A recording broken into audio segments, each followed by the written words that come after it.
In today's video, I'll be talking about the CAN Triple, a 3-channel CAN bus gateway and router that is programmed in C that allows you to control and manage network activity on all 3 buses with complete control. It utilizes a PLA housing, and if we open it up, we have a serial number on the back that I'll use for referencing, a debugging header, which is a ST-Link V3 Mini that'll attach to it. There'll be 5 LEDs. There'll be an LED at the bottom here for power to verify that you have power, an LED up top that you can control via a general purpose LED output in the code, and then 3 LEDs that are enabled or disabled when you terminate or unterminate the software enabled termination resistor. The reason why I built this device is because I got frustrated with the options available on the market that didn't offer complete control. And if they did say they offered complete control, they didn't have timing that would allow me to do things as efficiently as I wanted to do them. I do plan on building on this in the future to offer more features and capabilities with it. But for the time being, a 3-channel CAN bus gateway is definitely needed on the market. Who would want to use this?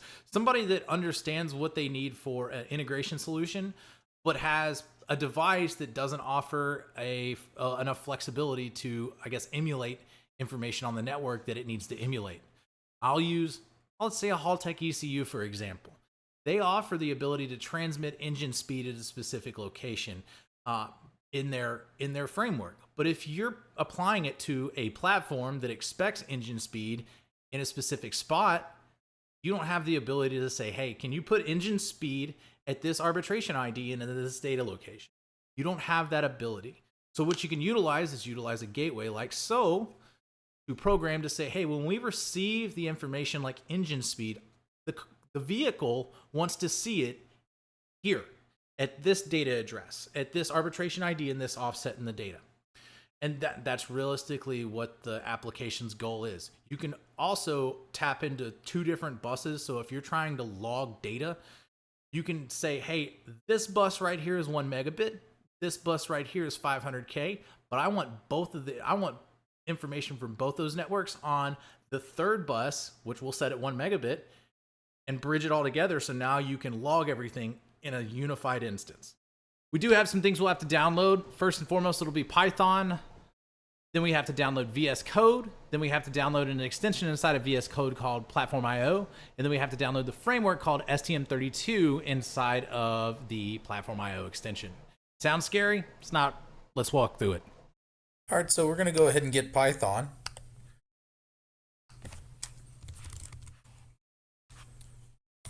Pretty simple. Just going to go to python.org. Download Python. Click it. Close this. I want to make sure I add Python to path.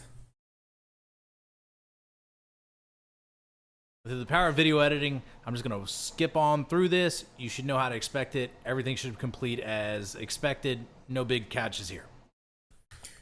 We're going to install VS Code as well.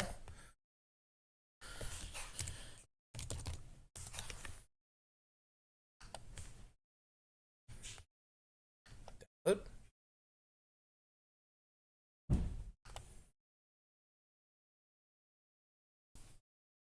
Click agree.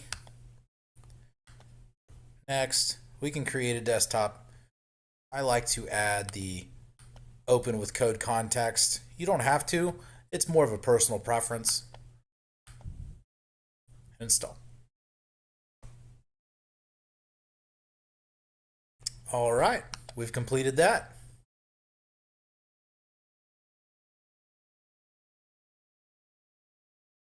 Here we go. Now we can pick our options. I use dark modern. You can skip this as well if you'd like. Just go down here, mark done, and we're done. Next, we're going to install an extension. So over here, we have this button right here. It is our extensions. I'll open this up entirely. We're going to type in platform IO integrated development environment. We're going to install this. All right.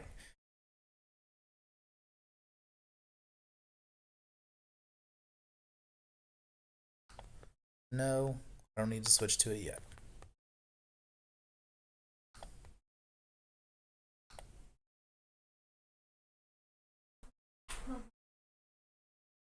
All right, now we'll reload.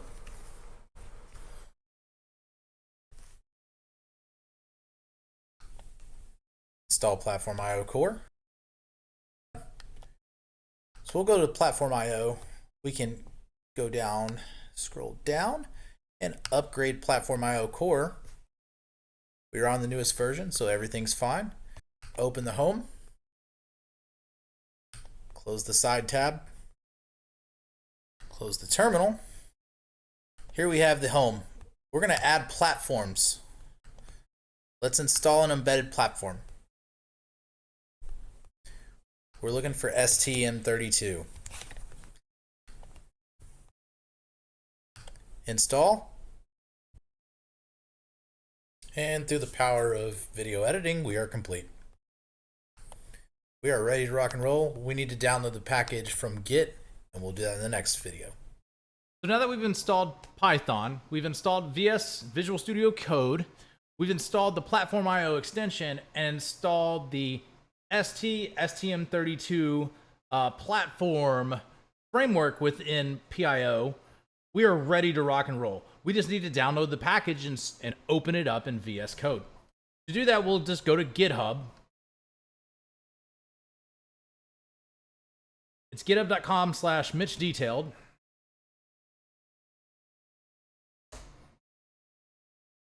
We'll click repositories.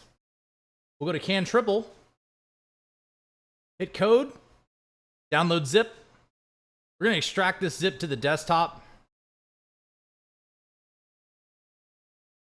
Click copy to desktop. Okay. Close all of these windows now. And then we'll open up VS Code. If you don't see the open folder, you can hit the Explore tab, or you can go to File, Open Folder, Desktop, where our package is. I'm going to select the folder. It's going to open it. Platform IO will initialize the core.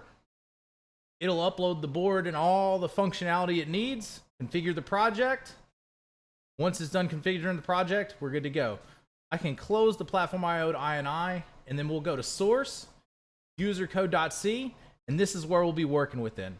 This is an example that I have set up.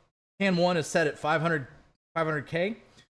CAN 2 is set at 250K, and CAN 3 is set at 1 megabit. I have it set up to where we have a commented out code for setting CAN termination to false. I have it set for true on 1 and 2 and false for 3. So on the board on CAN peripherals 1 and 2, we will have 120 ohms resistance. And I'm only running 2 of the 3 buses. So CAN 1 and CAN 2 are operational, and then CAN 3 is not. And then all I'm doing with this on receive function is when I receive a message, what do I want to do with it? So in this instance, we are calling a class struct. And when we call the class struct, it has 5 instances of information. So it has message.bus, message.isExtendedID, message.arbitrationID, message.dlc or data length, and then message.data. So those are the five variables that are added to the CAN message struct. If the message bus equals CAN 1, we're going to add the message to the transmit queue to send it out on CAN 2. Everything else the same. And that's it. That's all we're doing. I have events. So we have events for 2,000, 1,500, 200, 100, 50, 20, 10, 5, 2, and 1. And you can see that I have, sorry about that. You can see that I have the toggle LED state happening at 50 hertz in this file as well. So we have a general purpose LED that will be toggled at 50 hertz. And that is it for this project. I'll hit Control Alt B to build. Alternatively, it is the check mark down at the bottom left corner. I will let it finish and we'll run it again. The first time you build a package, it will take a minute.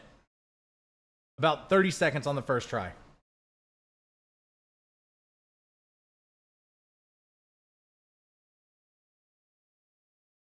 It's completed. We were successful.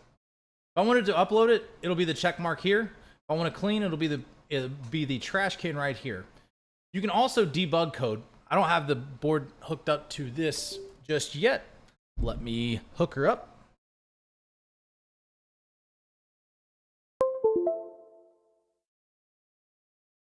We should be attached.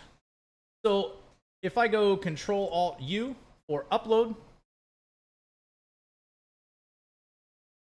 we have uploaded the config to the board, and we are operational.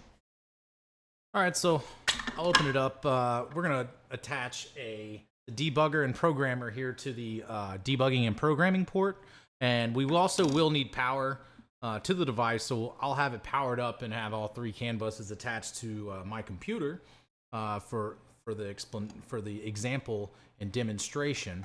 So I'll go ahead and hook up power right now. This chip isn't entirely blank, so you can see that it actually has one LED on. It doesn't really have, I don't know why, it's just when the chips are blank, that's just something that happens. We're going to go ahead and start and program. We're going to program essentially a Blinky sketch as well as a heartbeat for, say, on all 3 buses. So I have my ST-Link V3 Mini connected. It has a USB Type-C, so I'm going to go ahead and hook USB Type-C as well. Boot it.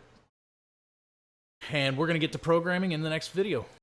All right, so we have the package that we've downloaded from GitHub. Already explained that.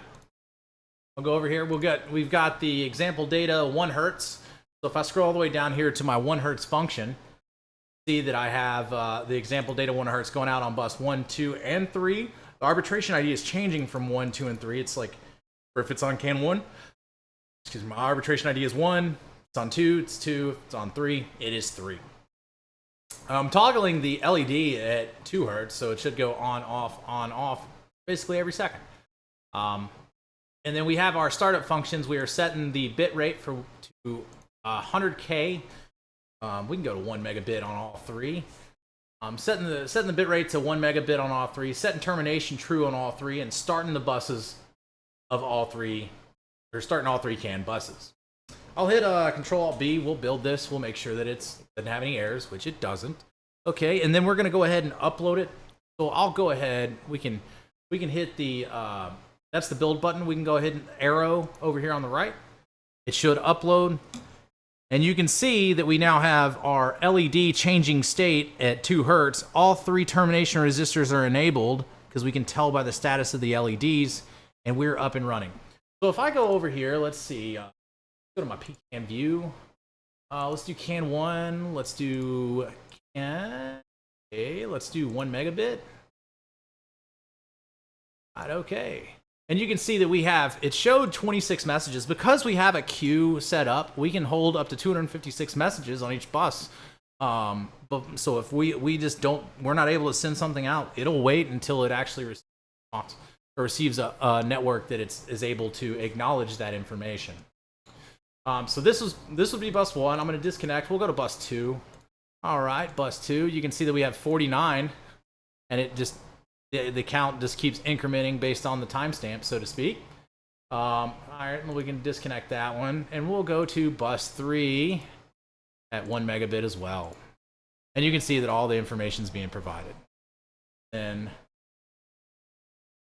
that is about it. Let's see what else we did on this. I think we have it set up. All right, so if I send a message on CAN 1, it'll go back out on CAN 2. So let's try that here. So let's go back. I'm gonna go back. We'll set up CAN 1, 1 megabit. All right, boom. So you can see that we're on CAN 1 because I got the count going up. I'm gonna send this. Let's send this message 653 right here. Boom, 653. I sent it once. All right, we'll disconnect. We'll go to CAN 2 and see if we get that message. Megabit. Look at there, 653-2316-1018-9854. Boom, it's right there. It's sent. It's successful. Obviously, I'm showing you with one bus at a time and selectively going through. It is a little bit annoying to do that, so to speak. It's easier to have them all integrated at once. Unfortunately, PeakPecan doesn't allow you to do said instances through their software through one window. But it does show the premise of operation. And if you have any questions, by all means, reach out to me. Reach out in the comments section below. Like, comment, subscribe. Ask me what you want to see next. A lot of stuff is coming. I've got a lot working on in the background. We're about to start. I'm gonna start building the presence of understanding this model to help you go further. Anyways, we'll see you in the next one.